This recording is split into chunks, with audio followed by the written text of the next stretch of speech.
Hi, third grade. Welcome back. So we have finished paper macheing our buildings. It is almost time for us to start painting them and putting them into our city. But today we are going to think about how we are going to plan our city. When your neighborhood was created, or any part of a city, someone sat down and took a moment to think about what the land was going to become. So someone had to take a look at this field and decide if it should be houses, should there be a power plant. They had to decide what would work best for the community.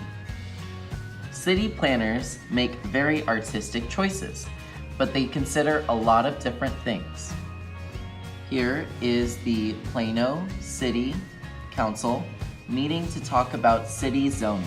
So anytime we talk about a zone, we're talking about what types of building and where these buildings should go. This is a very important question that these lawmakers have to answer, and they make quite a bit of money. The first zone that you would need to know is residential. Say residential. Residential means the places that people live. Oftentimes this is the most important. It's also usually the biggest. There are lots of houses, but it is not only houses that are residential. If you live in an apartment that is 10 stories high, that is still residential. If you live in a house that's only 2 or 3 stories, that's still residential. It is anywhere that people live. However, a hotel is not considered a place where people live because you have to pay money to stay there only for a few days. The next important zone that you will need to know is commercial. Say commercial. Commercial is any place where people go and buy things or services.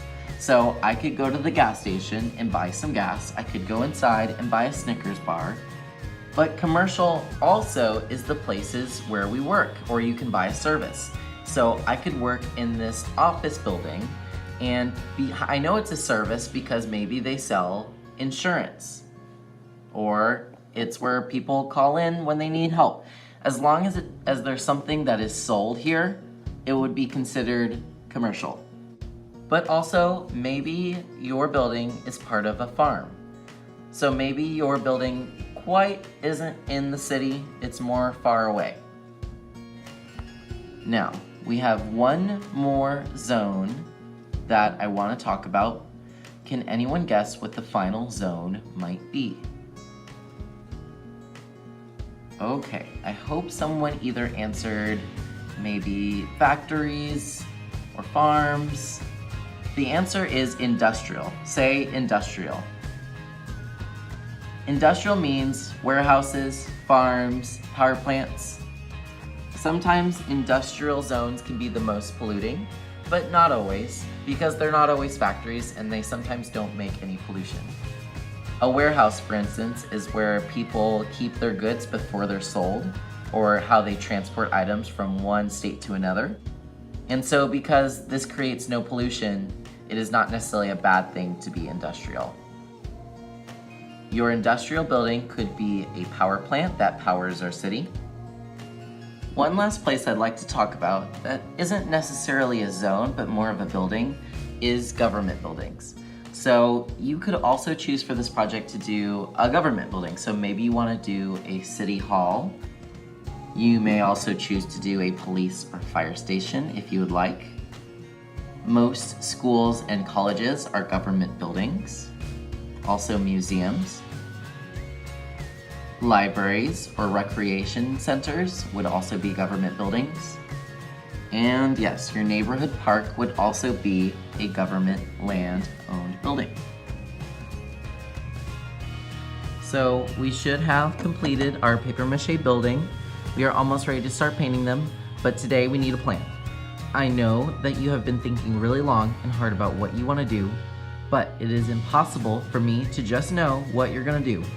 So because I'm technically the mayor of the city that we're building, I need you to show me some blueprints of what you're making, because that's how it works in real life. You would have to show the city council what you plan on building before you build it, and I would have to approve it. Now, if you still need to paper mache your building, that's fine. I still want you to watch these directions so you'll know what to do after. You should have walked in and grabbed this piece of paper. We are going to write our name and class code in a pencil. So, what I want you to do is take that pencil and write your name. I will pause the video and give you some time to sharpen your pencil, and I will also give you your class code. Give me a thumbs up when you're ready. Thank you so much. So here is where you are going to draw your building. You can draw your building how you would like it to look. We're gonna think back to that very first day of class and how I showed you to draw a 3D figure. Now, I have a pretty tall building. You could make yours shorter. What we do is we draw the shape of our building. I would say mine is more of a square, so I'm going to draw a square. Then, remember, you close the square off and then give it some diagonal arms on 3 corners going the same direction. You don't need to do the corner down here if it goes this direction. Connect all of those corners, and now you have what looks like your box. Now I want you to think about what you're gonna do. I have already chosen that I'm going to do an art store. So I'm probably going to have a sign that says art store. See if I can fit it on there. But I'll need some windows. You may run out of room like me and you may have to change things. That's what this is for. I want you to have a plan so you don't make these mistakes when you're painting and it's permanent there forever.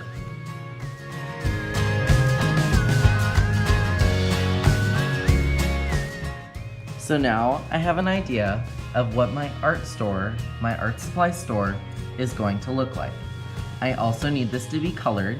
I will leave colored pencils on the middle table that you can borrow, or if you like to use crayon or marker, you can do that as well. Just take your time. I need to know what colors you need for next time, so please make it clear what color you want your building. I'm also giving a few visual hints at what texture. Can you guess what the outside of my building will be made of? I hope you said brick. You can make windows look a little bit like they're shiny if you draw some lines on them. That'll look like reflection. If it's concrete, you could draw little dots. If it's wood, maybe there's just big long lines for the wood. Somehow tell me visually what your building is made of. After your coloring, you have 2 more really important things to do. We're gonna flip our papers to the other side when you're done and answer some questions. The first one is, what is your building? I decided to name my building the Boatfield Art Supply Company. The next question is, what zone do you think it would be? Could someone raise their hand and tell me what zone they think this one would be? I hope someone said commercial. I'm gonna spell commercial, and that is a kind of hard word to spell, so I will write residential, commercial, industrial, and government on the board so that you can choose from them. The next question is, what do you think your building needs? Where would the best spot for your building be?